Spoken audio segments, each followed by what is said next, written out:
Hey, welcome to Midweek Oasis. It's back. It meaning Steve. Steve is the it that's back. And so I'm grateful to be back at Midweek Oasis. It's been a long time, it seems like, for a number of reasons. We haven't had Midweek Oasis.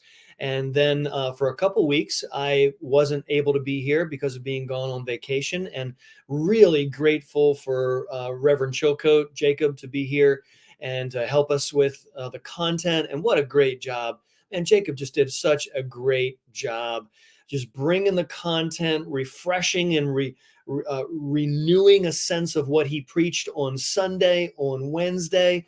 Just very, very good stuff. And I'm hoping that you will find that this format of coming back to the sermon on Wednesday is going to be helpful.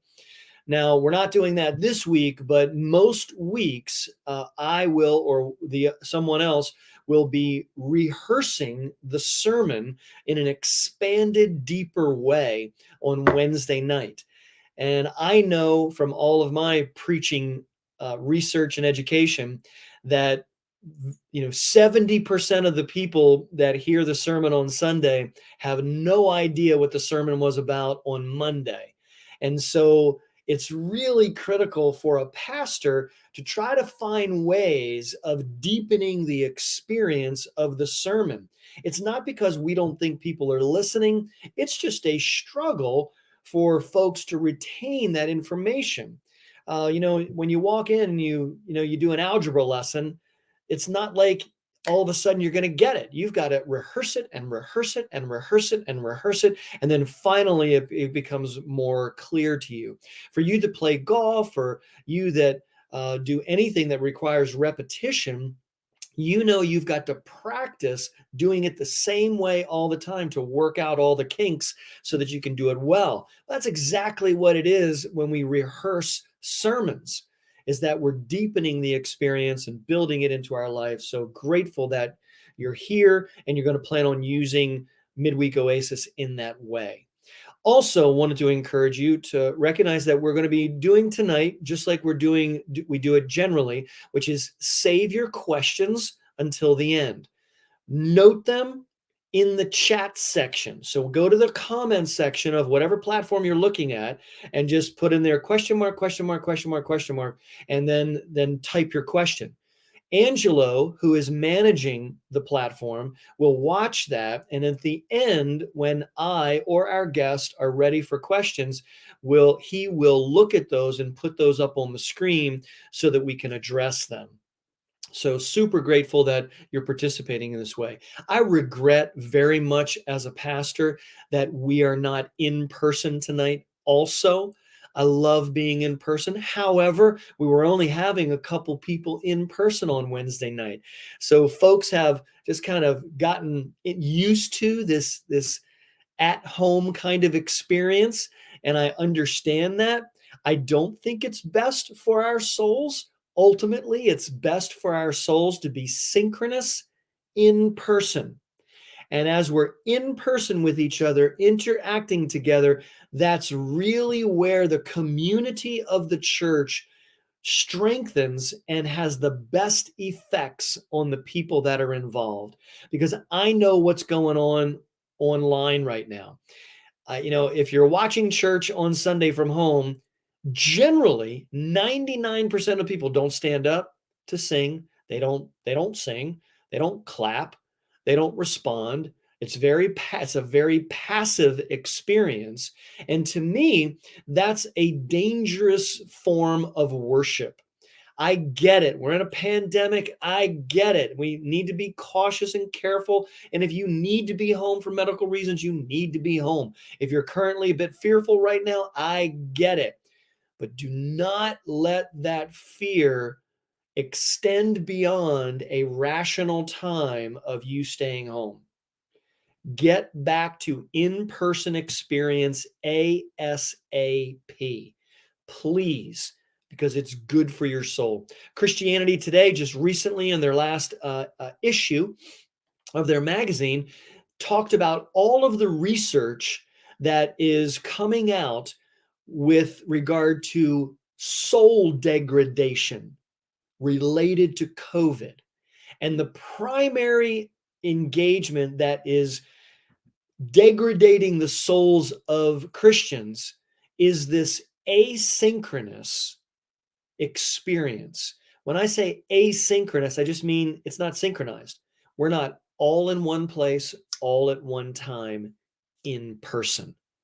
What's happening is that we're having these asynchronous experiences, and there's somebody watching at the gym on Tuesday, and then there's somebody else watching on their drive to the sales meeting on Thursday afternoon, and then somebody else catches it 3 weeks later, or on Saturday morning or something like that, and we're all over the place with it.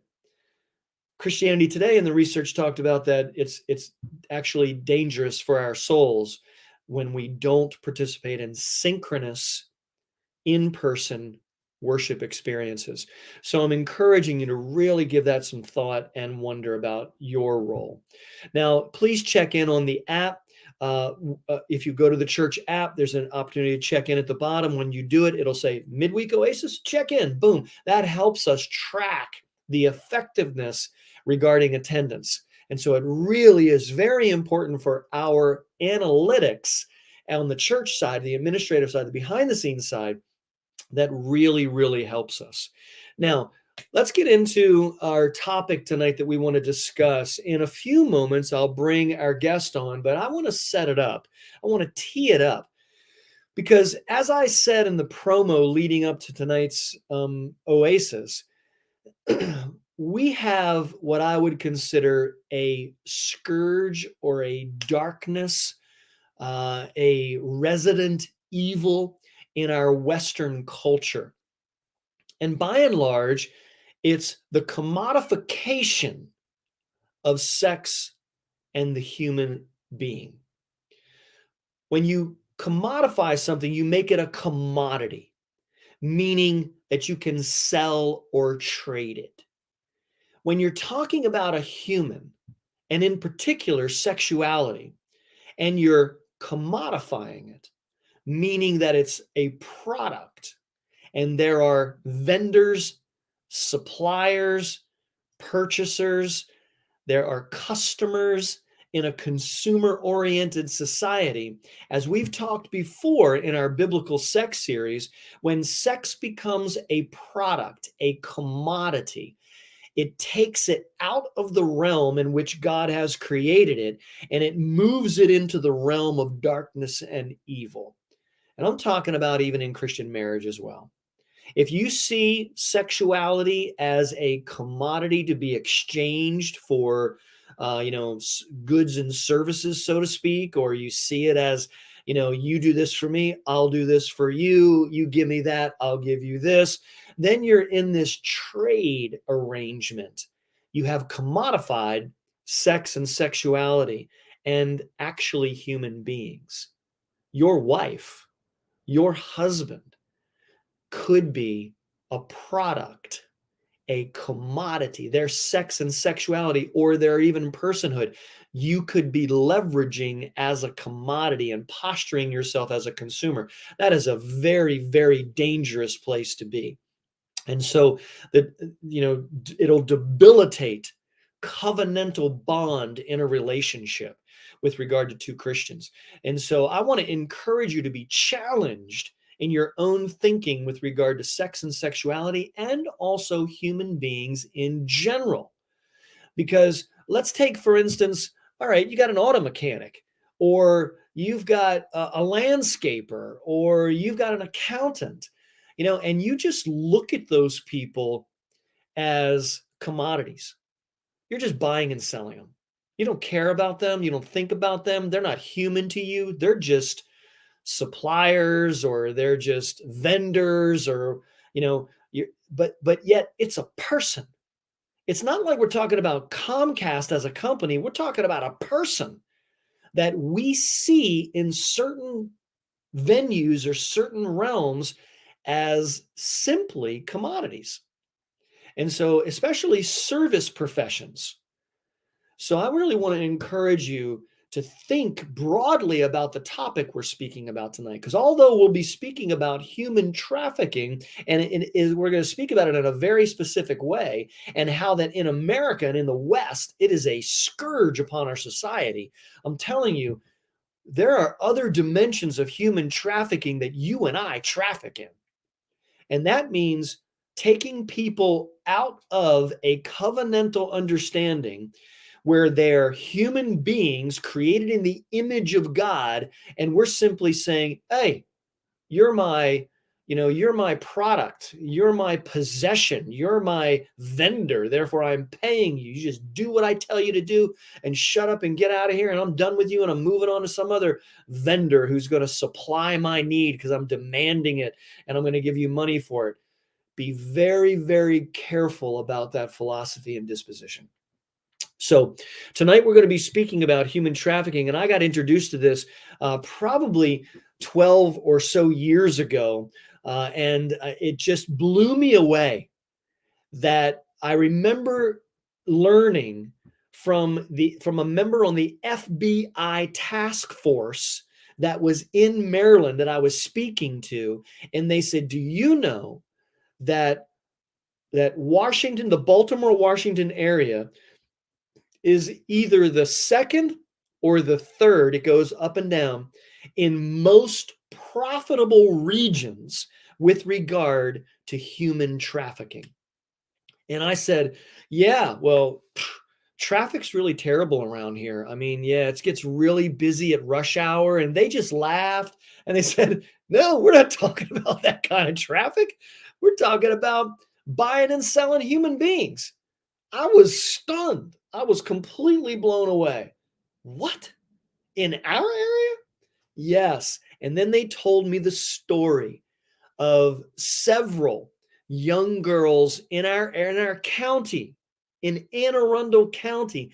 They just started rattling story after story off.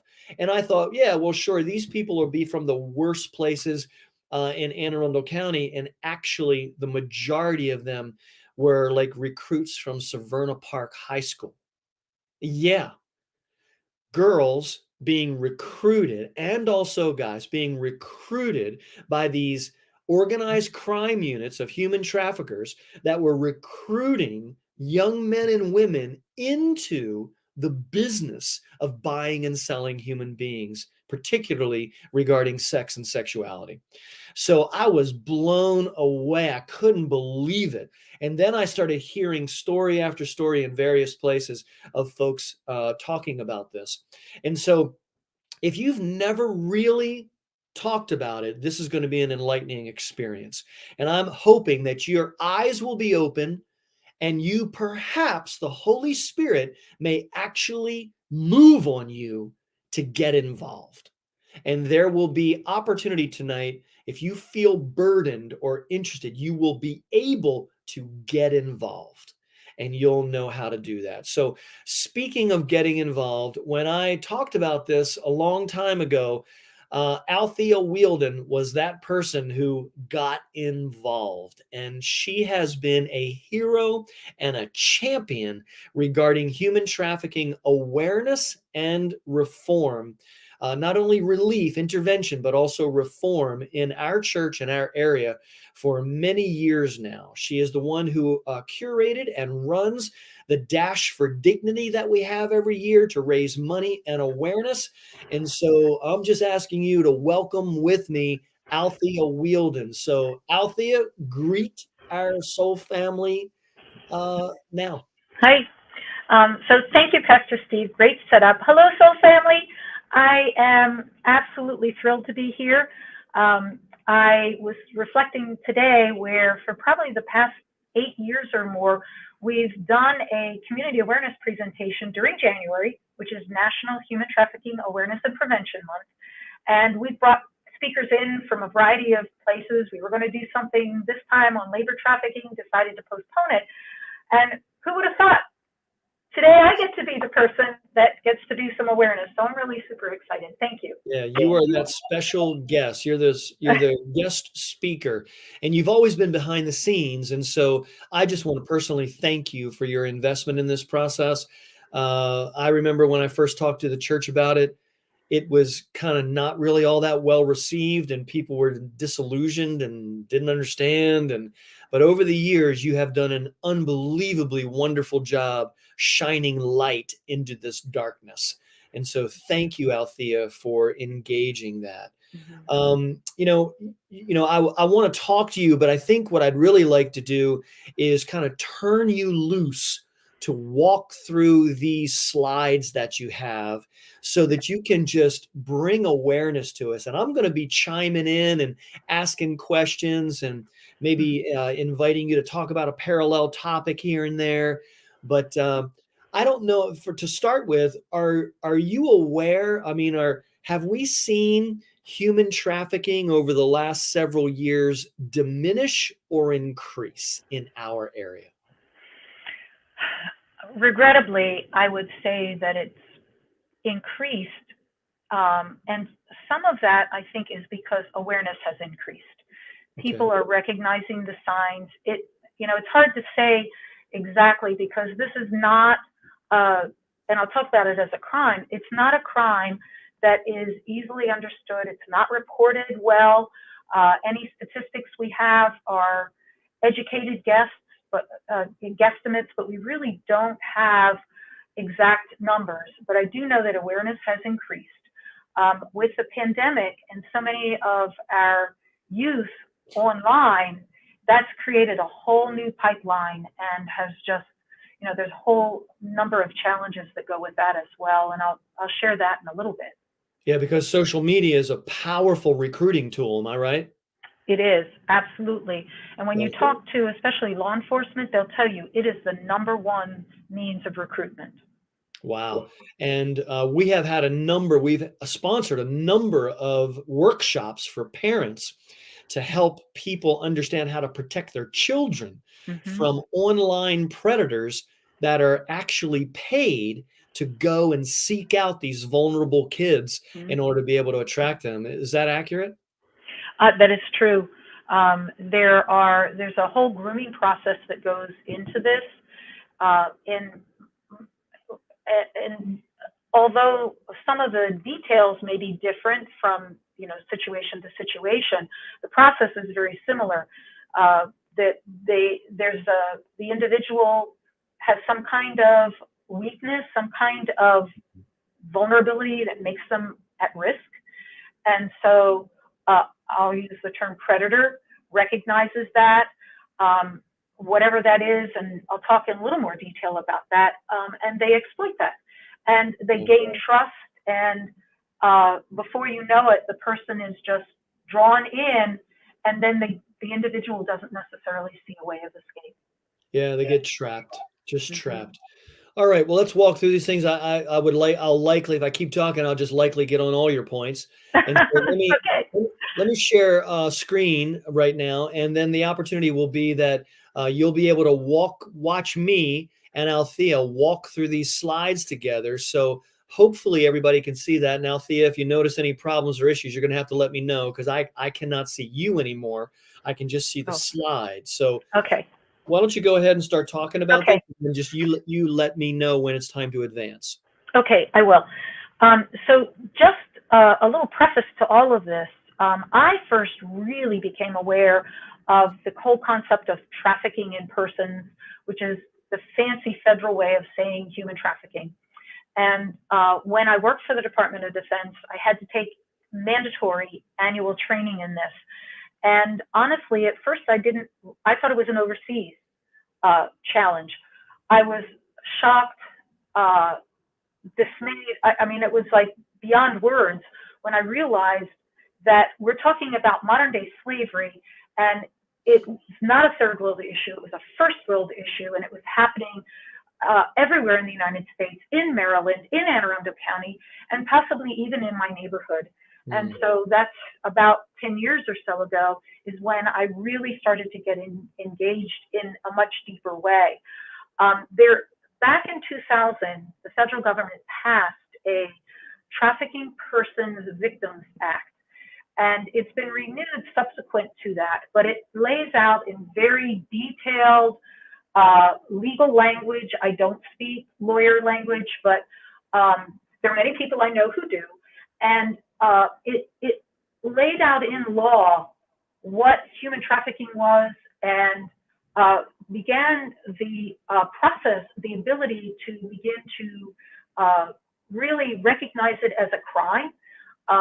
All the dimensions of that are still being considered and worked. In fact, there's human trafficking related bills coming up in this very session in Maryland to make our law stronger. But to simplify what human trafficking is, it involves a force, fraud, or coercion of another individual, forcing them to provide labor or services, and the individual is not able to keep part or all of that income or benefit. I mean, it's basically slavery. And for many of us that thought the Civil War ended slavery, it did not. And it still exists. And so Myris Savina, who was the UN ambassador on human trafficking, said, and the quote is there, "A person can't walk away without fear of harm. It's trafficking." So if you want to go to the next slide, Steve. So taking it in maybe a little bit more detail, when people talk about human trafficking as a crime, there is an action, which is basically the exploitation of a person. The means by which that exploitation occurs is either force or fraud or coercion. And the purpose of that exploitation is so that individual will provide some kind of labor or some kind of service or some kind of commercial sex. So there's a really broad range of things that actually are within that human trafficking umbrella. Very much in our area, a lot of the focus has been on sex trafficking, but there's a greater awakening that labor trafficking is emerging as another problem.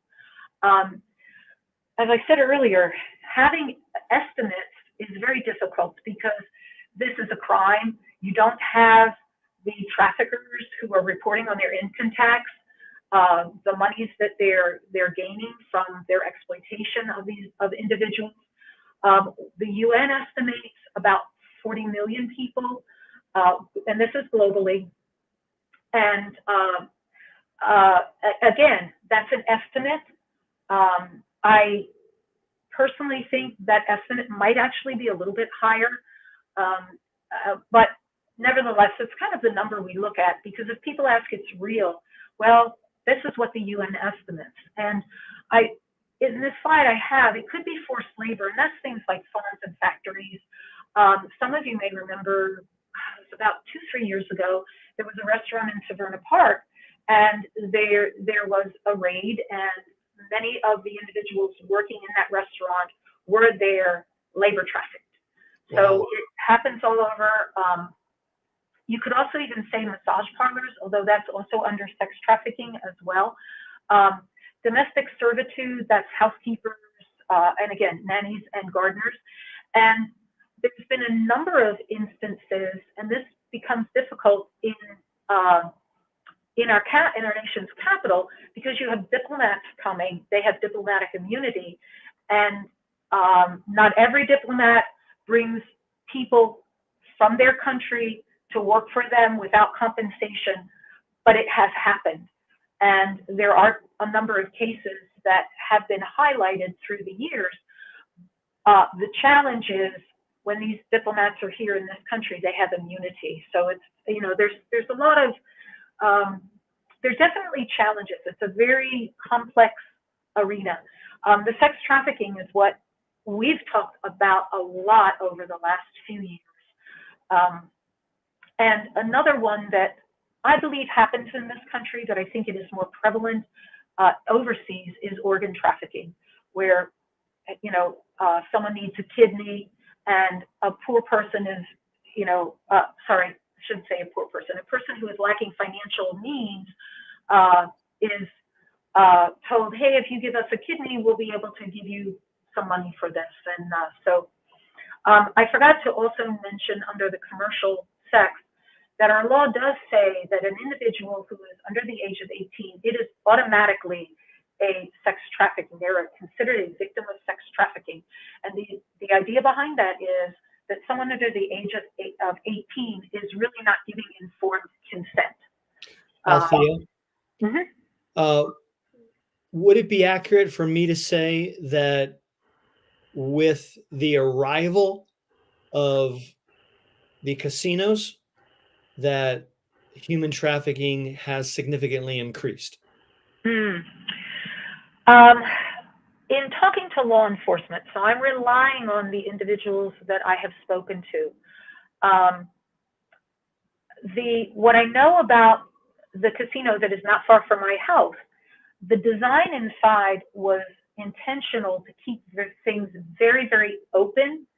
The Anne Arundel County Police have an office there at Arundel Mills, and so it's my understanding that the casino management works very closely with Anne Arundel County Police to keep any kind of criminal activity, whether it's drugs, human trafficking, at bay. Where it's challenging is when you have casinos like Horseshoe in Baltimore, even if the casino managers are keeping an eye on what's happening inside, people can go out on the street. And so there is certainly some challenges, because whenever you have people with money, there's always that temptation to exploit someone. Sure, I imagine so. And is it true that the FBI is continuing to dedicate a task force to human trafficking in our area? Yes. I'm going to hesitate because I don't know if they officially call it a task force, but Okay. there are federal agents that are focused on the human trafficking aspect of it. In our area. In our area, yes. Yeah. And Okay. I know some of them up in Baltimore. They're in the field office in Baltimore, and they cover a pretty wide jurisdiction to include Anne Arundel County. All right. Oh, I guess next slide. Okay, very good. So this is just, this came from the Blue Campaign, and so it's just a very, it kind of reiterates what I've already said, that it's a highly, I think I said this, it's a highly profitable crime. I think what makes human trafficking so profitable is, unlike drugs and guns, which are also profitable, once you sell the drugs or you sell the arms, you have to restock. Regrettably, with a human being, you can resell them over and over and over again. And I think that's another reason why this, for me, is so despicable, because, as you were saying, Steve, human beings are created in the image of God, and they're worthy of respect and dignity. And this kind of assault on humanity is just unconscionable, which is one of the reasons why I have gotten engaged in this. People tend to think that it is a third world issue. It's not. Trafficking happens everywhere, big cities, on the farms, rural areas, out in the suburbs, and there's a number of factors that contribute to that. Next slide. These are some of the factors that are considered what puts an individual at risk. And for me, I just can't reiterate enough that human trafficking is an equal opportunity exploiter. It does not matter your age, your gender, your ethnicity, your race, your socioeconomic level, your education. There can be a number of factors that come into this. A lot of the individuals that we think of that fall prey to traffickers are the individuals that are homeless, or are unemployed, or living at or below the poverty level. But there's also relational things that happen. If the family is broken, if I know a number of survivors where their trafficking experience or their sexual abuse actually began in the home. Mm. There can be other forms of violence. Even if an individual is in a stable home, if they don't feel that they're loved or valued, they can be looking for affirmation. They can be looking for acceptance and love. And traffickers recognize this, Yeah. and they take advantage of that. And you'll see on this list that, mental illness and other, addictions. The FBI and along with the Maryland State Police did a sting quite a few years ago, and there were two women that were being trafficked in this particular hotel room. And when they interviewed the one woman, they were like, she's really different than a lot of the survivors that we encounter. Well, come to find out that she was from a very well-off family in one of the Maryland counties. She graduated from a private high school. She was in an automobile accident, got hooked on the pain meds. By the time they recognized this was a problem, they stopped them totally. And so she ended up, because she was addicted, ended up in Baltimore looking for drugs, and that's how she ended up being trafficked. So there isn't like one, oh, this is exactly the formula. It's like there's so many things that can converge to leave someone at risk and exploited. Next Would slide. you say, Althea, would you say that the greatest deterrent or protection from people being recruited into human trafficking is, would you say it's the solid, holistically healthy family? Yes. That's so Yes. important. I it's would really say important. yes. It isn't. I think that is a very important foundational element. It doesn't mean an individual cannot, through other life circumstances, but by and large, that is a very significant piece to give someone the inner strength to be able to not fall prey as easily. Yeah, so let me say to the families that are watching tonight or the grandparents that are watching tonight, and that is, please, please, please take advantage of every opportunity to learn and grow in being a healthy parent or grandparent to these young people. Mm-hmm. And in doing so, you unintentionally, this is not why you do it because you want to be a good steward of your relationship and you want to be a good Christian and you want to be, because you love these people, but you are unintentionally, indirectly protecting them from predators just by you becoming a healthy communicator, a healthy disciplinarian, figuring out how to have a strong marriage, because a strong, solid, covenantal marriage actually is the greatest gift and most important strengthening factor in the family. So please, please, please get involved in this. And, it's much less likely that your child or grandchild will be tempted to be recruited into this sad, dark place if those families are strong. So thank you for that. Yeah, absolutely. And I would say keeping the lines of communication open. Yeah. And, yes, you sometimes have to put boundaries and correct, but there's a way to affirm, I love you. This is the reason, this is important, and give reasons. And when your child makes a mistake, which we all do, and some of us, like me, continue to make mistakes, it's knowing, let's look at the mistake, but I still love you. And a lot of times, the discipline is so harsh, the person feels unloved. So it's, it's the communication, that relational, that you keep sharing with us and building us up. in being able to do that well is very important.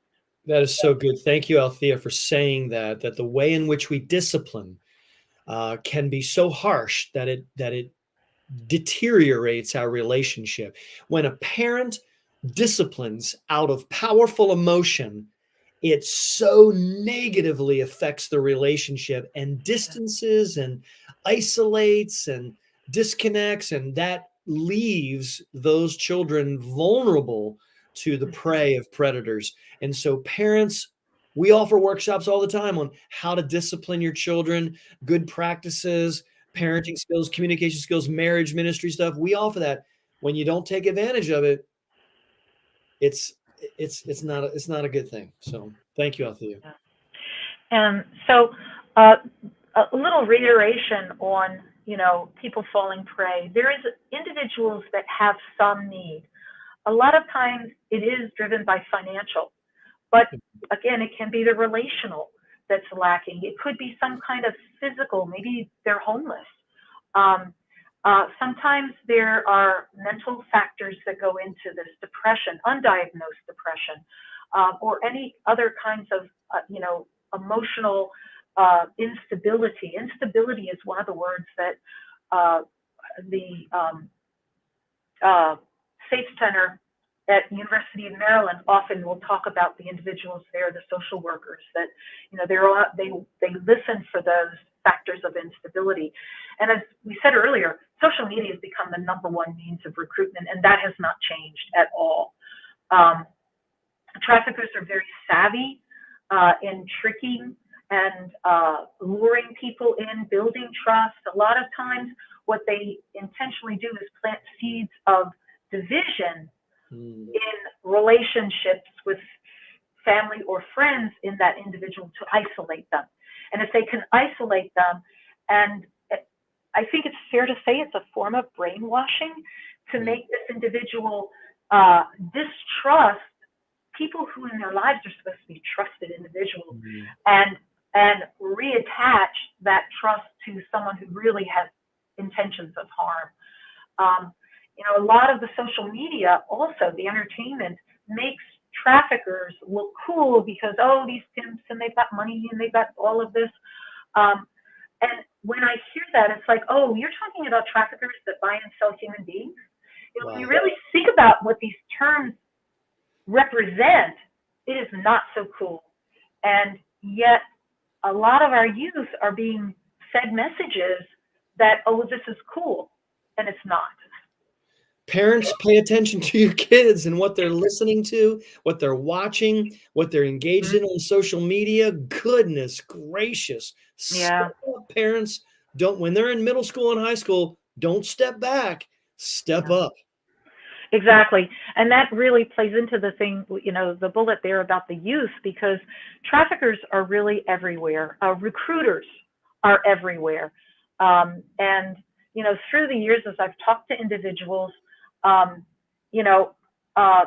strength of the relationship that a parent or guardian has with a young person can really help create those boundaries when a recruiter comes up to this young lady in the mall and says, wow, you're so beautiful, you could be a model. We're doing interviews for models, and that's not how they do it. But young people will often, because they haven't yet gained life experience to be able to discern well, can be fooled and tricked. Yeah. So go ahead to the next slide. And by the way, Althea, we have about 15 minutes okay. to kind of 10, 15 minutes to try to get to the end. Good. And then we'll take questions. Okay. So one of the things last year, we actually had, we talked about trauma and the impact that it has, because individuals that have deep-rooted, post-traumatic stress disorder, and there's a lot of terms coming up with adverse childhood experiences. Individuals that have had ongoing adverse childhood experiences carry that into their adulthood, and again, is a risk factor and can leave them open to being exploited. And I'm going to go to my slides. Those little things I know you can't really read, but there's a variety of abuses, whether it's physical, emotional, sexual, neglect, you know, not sufficient food, clothing, heat, electricity, housing, violence. A lot of violence in not just in communities, but in individuals' homes, and just generally instability over a long period of time leaves markers in an individual's internal soul, and those traumatic events over time. There's a book that I have, The Body Keeps Score. Even if you think sometimes without help, you are holding on to experiences that can leave you anxious and at risk. So there's a lot more attention being paid to that. So go ahead to the next slide. This is just, again, a little bit of summary in terms of, you can see here, according to the U.S. federal court, and this is court cases. Looking at the numbers, it's court cases versus reports versus arrests versus, there's a lot of different factors. And so you have to kind of look at that at the statistics. Back in 2018, the federal court cases in Maryland, almost 95% of them were sex trafficking related, and 5% were labor trafficking. That has started to shift a little bit, but nevertheless, the crime is happening in Maryland and in a variety of arenas. So next slide. This slide was actually, I pulled from a presentation I did at City of Refuge, Baltimore, for some of the staff, just in terms of, because we do a lot of community outreach. Whether you're involved in direct outreach, or you're just out at the mall, or you're just, driving somewhere, or, you're walking somewhere on the street, and you think you see something that looks a lot like trafficking, please know that direct intervention could not only put you, but put the survivor at risk. Most of us do not want to see someone physically abused or assaulted in some capacity. And if you see an individual that looks like, wow, what's going on with them? They're dressed in a rather unusual way, and they look like they're advertising to be bought, whatever that means. If you go in like, you're going to rescue them, it may not go well for you or for the survivor. One of the most important things, and actually it's something, Steve, you emphasized just as a life skill, building relationships of trust is so important. It's important in our families, it's important in our neighborhoods, it's important in our communities. And if you sense someone in your community, someone is perhaps showing some risk factors for exploitation, smiling at them, beginning to affirm to them that you see them, like you were saying earlier, Steve, about people working, doing lawn work or whatever. Say hi to them. Let them know that you see them as a human being. And of course, not touching someone without permission. Nonverbal cues can really help you recognize whether something is amiss. If somebody is not, if they divert their eyes, they're letting someone else talk for them, that could be a warning sign. What I recommend is, if you see something and you see an ongoing situation, there is a national human trafficking hotline, which I realized I did not put that in this slide. It is 1-800-373-7888.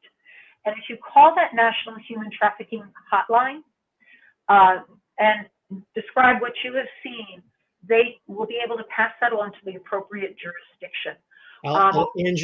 Angela, would you please put that number in the comments section? Althea, give it one more time. Okay, it is 1-800-373-7888. 888. And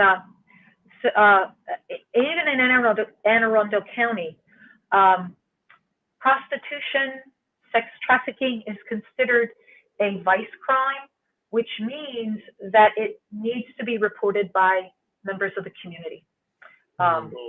So I have two last slides. So we have this amazing ministry called Amazing Grace Ministries here at Heritage. And our job is to stand in the gap, and you know that expression about standing in the gap, so to end slavery and exploitation. And we want to be able to bring real soul freedom and to restore dignity to survivors and those at risk of slavery and exploitation. The GAP stands for Showing God's Grace. Whenever we can, we just did our Gifts of Grace collection. Thank you. It was an amazing, met a lot of needs for street outreach at City of Refuge, as well as Drink at the Well. Raising awareness has always been a very important part of what we do. Doing advocacy, we're now in the legislative session in Maryland, so from time to time I've encouraged people, hey, call your representative and let them know that you really want them to support this bill to strengthen our laws and protect individuals from exploitation. And of course, critical is prayer. You're really engaging in prayer. One of the things that we do, awareness, is, and the next slide, is our Dash for Dignity, which you mentioned, and I'm wearing last year's shirt. We are back in person this year. I need some prayer covering on that. For Saturday, April 30th, the 5K starts at 7:30, and the 1K about 5 to 10 minutes after that. We also are doing a virtual component, and what that means is, well, actually, technically, if you wanted to register for the event and sit home and pretend in your mind you ran 5K, that is perfectly fine. But for those who really want to get out but prefer their own course, their own day of the week, and their own time of day, we're doing our virtual dash from Saturday, April 23rd to 30th. We also are doing a community awareness event. We call it Pathway to Freedom. I didn't realize on this slide, but, and I'll ask Angelo if he would put this on there. If you want more information, our website is www.dignity.com. And you can go and register. The proceeds from this event are going to go to City of Refuge, Baltimore, and Drink at the Well in Curtis Bay. Again, local outreaches, really engaged in the communities, and coming alongside of at-risk and exploited individuals. If you are a business, we would welcome your sponsorship. If you're not really a runner, you'd like to volunteer, we welcome that too. Come to our Pathway to Freedom event to learn more and get connected with some great organizations. One last thing I'm going to add is one of those great organizations which Heritage has come alongside is City of Refuge, Baltimore. And once a week on Thursdays from noon to 2, City of Refuge, Baltimore, in their RAFA program, does an outreach to women in the community who are at risk or exploited. We are looking for volunteers. I do have an information sheet, so if you want to reach out to me, for the drop-in portion, it is something for women, but we always need covering in prayer. There are opportunities to donate. If you did want to volunteer in person, our key elements of our 2 hours once a week are relationship building and fellowship. We serve a light meal. We provide a shower, and we have a number of women that come that regularly need to get a shower and a set of clean clothes. So it's minimal, but those are our key things that we're doing. And actually 3 of the women that have been coming have decided that this is a year of change for them, and one of the first steps they're taking is to get their GED. Wow. And that is huge.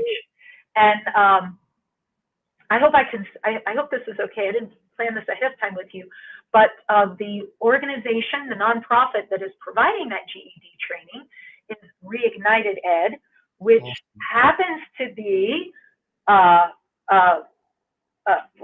founded and operated by 2 of our heritage members, Rick and Jamie Harris. This is Jamie's heart for education, and so it's just a beautiful, beautiful coming together of many, many yielded hearts that want to serve the kingdom well. Yeah, they are amazing people. Rick and Jamie Harris have a burden for people who are oppressed with illiteracy. And, Jamie also does ESOL, which is English as a Second Language.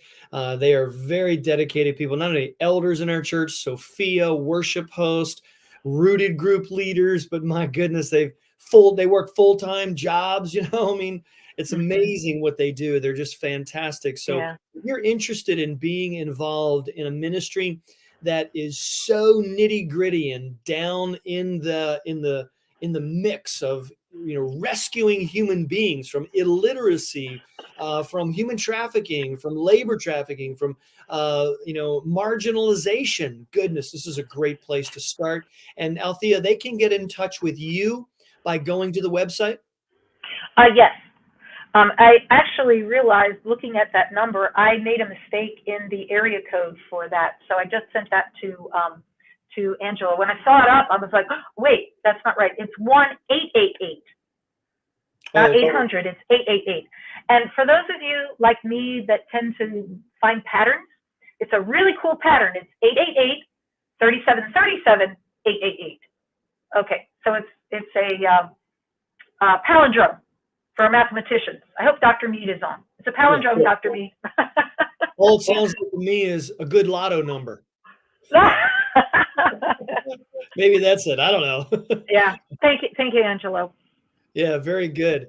Althea, anything else that you think is just critical that you might want to bring to people's attention? I mean, this really is a heritage soul family initiative that has reached far beyond our church, and maybe some people out there are interested in the political aspect of things, like policy change, and they're like, yeah, I ain't going to Baltimore, but I'll go to Annapolis and fuss with people or advocate, or is that real? Is that possible? Yes, it is possible, and I'm really glad that you brought that up. The advocacy part, I am an advocate in many ways, but I have to tell you, I consider myself a bit apolitical, and so I know my strengths, but going down, I have testified, I have done some of that.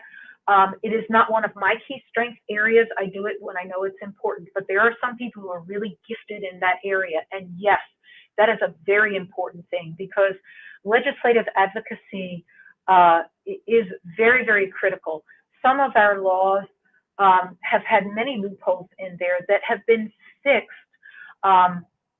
There are people who say that, for example, sex trafficking is a misdemeanor, not a felony crime. That isn't, in Maryland, that isn't exactly true. It is and it isn't. There are aspects of sex trafficking for which it is a felony charge, but not everyone. And again, I'm not legally trained, but I have friends now who are, and so I learn from them. But this is a whole nother realm, and anyone interested in that, it would just really enhance what we're trying to do as a ministry, to be able to be more intentional in how we go about letting our congregation know these are the bills that are coming forward. If you think this is important to address changes in law that improve the justice and the ability for a survivor to move on, like having their record expunged for trafficking crimes for which they were a victim, not the perpetrator. Critical things.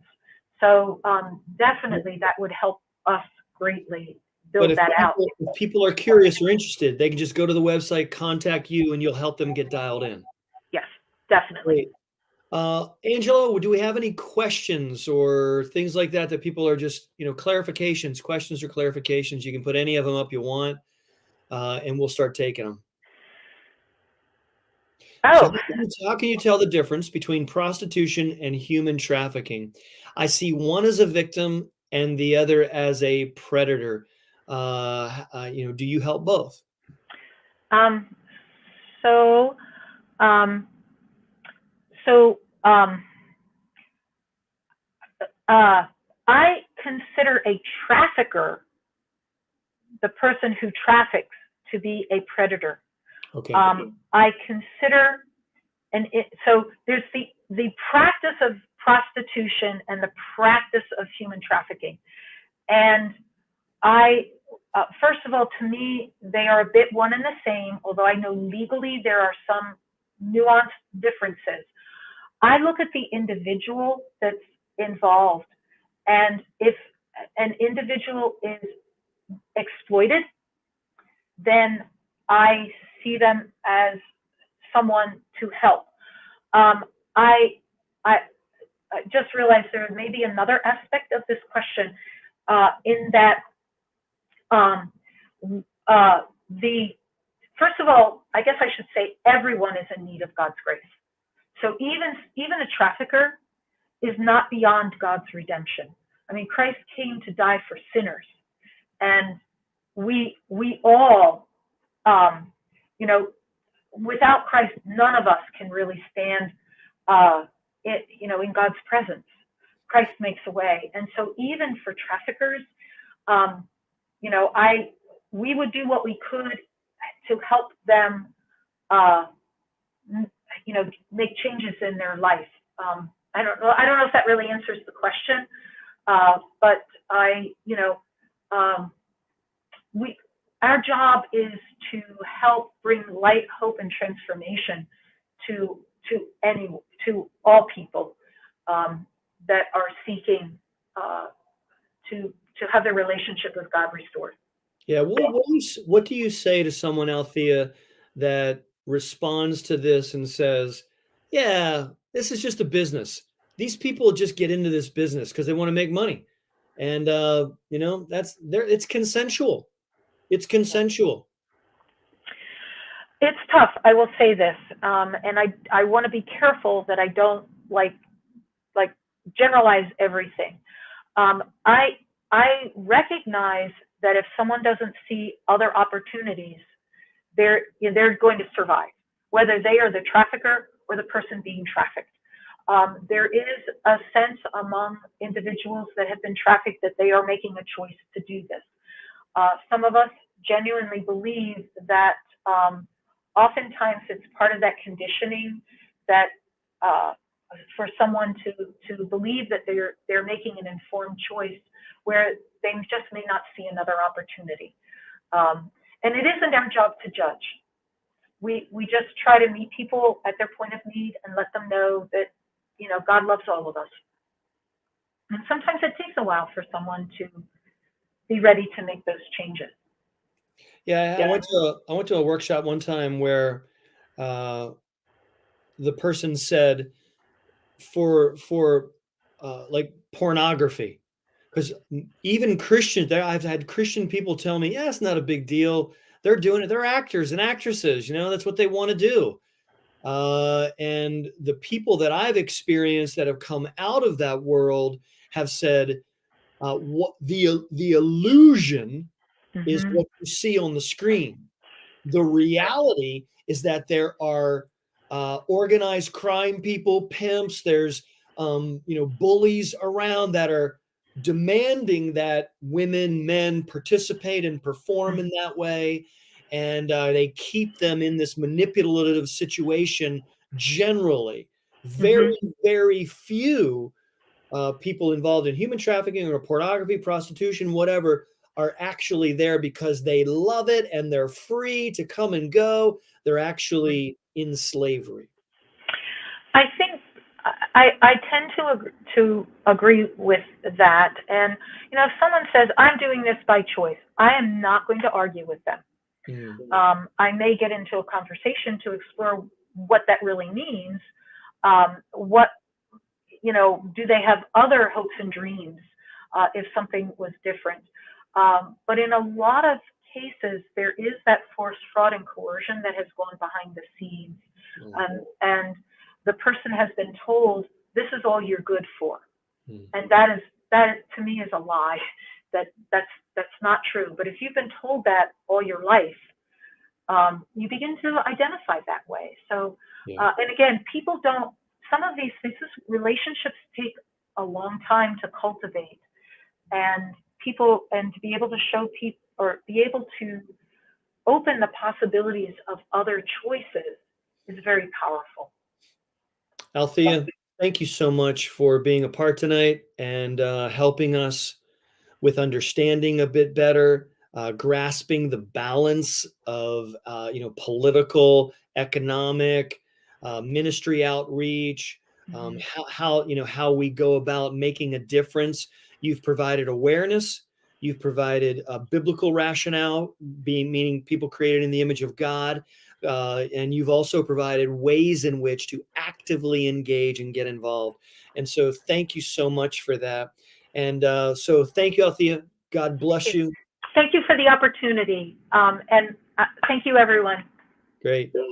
All right. Hey, Heritage Soul family, we are really grateful that you joined us tonight. And I'm really hopeful that you will consider praying at least for Amazing Grace Ministries at our church, and that you will consider even getting involved. So when you see Althea or other Amazing Grace team members involved, and they're trying to recruit awareness and activity and engagement, you know what's going on, and pass the word, get other people involved, and particularly prayer. We would be grateful for that. Soul family, I'm looking forward to seeing you on Sunday, or you seeing me. So I'll see you in person, or you'll see me online. I'm excited about our new annual theme of contentment and how we're going to take that further and further and further into our soul family life. I love you, Heritage Soul family. God bless you. Have a great night. We're out.